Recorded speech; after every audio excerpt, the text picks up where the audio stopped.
பரிசுத்த வேதாகமம் பழைய ஏற்பாடு நீதிமொழிகள் 30ஆம் அதிகாரம். யாக்கோபின் குமாரனாகிய ஆகூர் என்னும் புருஷன் ஈத்தியேலுக்கு வசனித்து ஈத்தியேலுக்கும் ஊகாலுக்கும் உரைத்த உபதேச வாக்கியங்களாவன. மனுஷரெல்லாரிலும் நான் மூடன், மனுஷருக்கேற்ற புத்தி எனக்கு இல்லை. நான் ஞானத்தை கற்கவும் இல்லை, பரிசுத்தரின் அறிவை அறிந்து கொள்ளவும் இல்லை. வானத்துக்கு ஏறி இறங்கினவர் யார்? காற்றை தமது கைப்பிடிகளில் அடக்கினவர் யார்? தண்ணீர்களை வஸ்திரத்திலே கட்டினவர் யார்? பூமியின் எல்லைகளை எல்லாம் ஸ்தாபித்தவர் யார்? அவருடைய நாமம் என்ன? அவர் குமாரனுடைய நாமம் என்ன? அதை அறிவாயோ? தேவனுடைய வசனமெல்லாம் புடமிடப்பட்டவைகள்.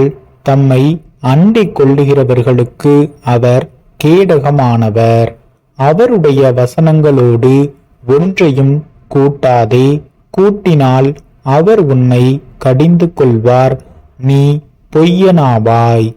2 மனு உம்மிடத்தில் கேட்கிறேன், நான் மரிக்கும் பரியந்தமும் அவைகளை எனக்கு மறுக்காமல் தாரும். மாயையையும் பொய் வசனிப்பையும் எனக்கு தூரப்படுத்தும். தரித்திரத்தையும் ஐஸ்வர்யத்தையும் எனக்கு கொடாதிருப்பீராக. நான் பரிபூரணம் அடைகிறதினால் மறுதலித்து கர்த்தர் யார் என்று சொல்லாதபடிக்கும், தரித்திரப்படுகிறதினால் திருடி என் தேவனுடைய நாமத்தை வீணிலே வழங்காதபடிக்கும், என் படியை எனக்கு அளந்து என்னை போஷித்தருளும்.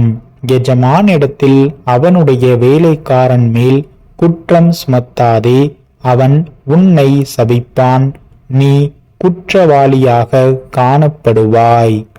தங்கள் தகப்பனை சபித்தும் தங்கள் தாயை ஆசீர்வதியாமலும் இருக்கிற சந்ததியாரும் உண்டு.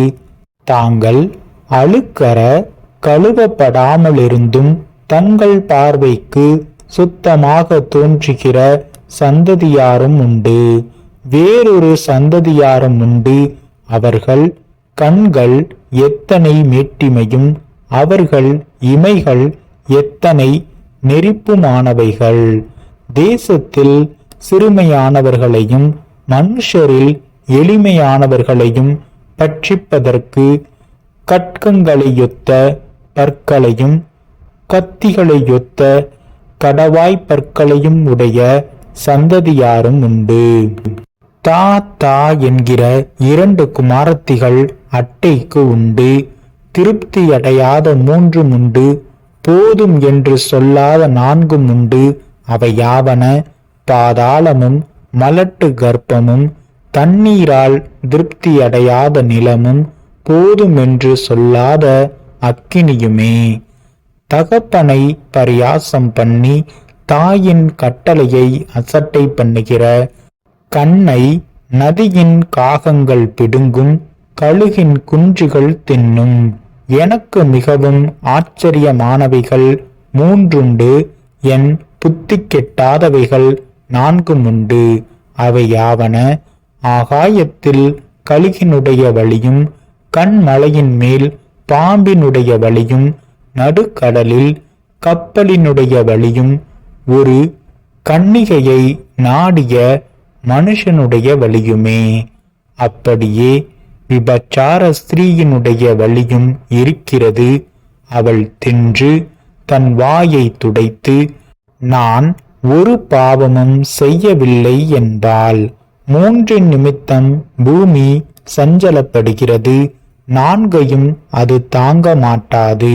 அரசாளுகிற அடிமையின் நிமித்தமும் போஜனத்தால் திருப்தியான மூடனின் நிமித்தமும் பகைக்கப்படத்தக்கவளாயிருந்தும் புருஷனுக்கு வாழ்க்கைப்பட்ட ஸ்திரீயின் நிமித்தமும் தன் நாச்சியாருக்கு பதிலாக இல்லாளாகும் அடிமை பெண்ணின் நிமித்தமும் பூமியில் சிறியவைகளாயிருந்தும் மகா ஞானமுள்ளவைகள் 4 உண்டு.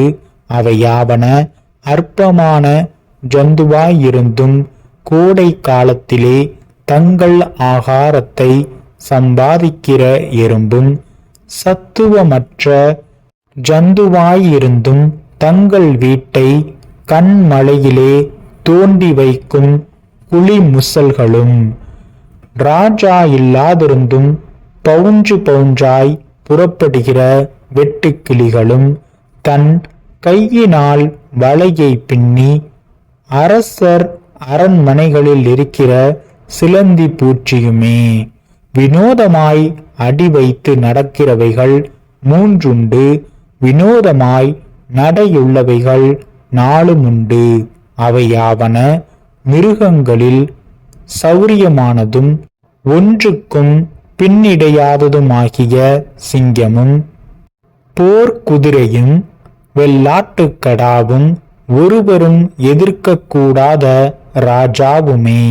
நீ மேட்டிமையானதினால் பைத்தியமாய் நடந்து துர்ச்சிந்தையுள்ளவனாயிருந்தாயானால் கையினால் வாயை மூடு.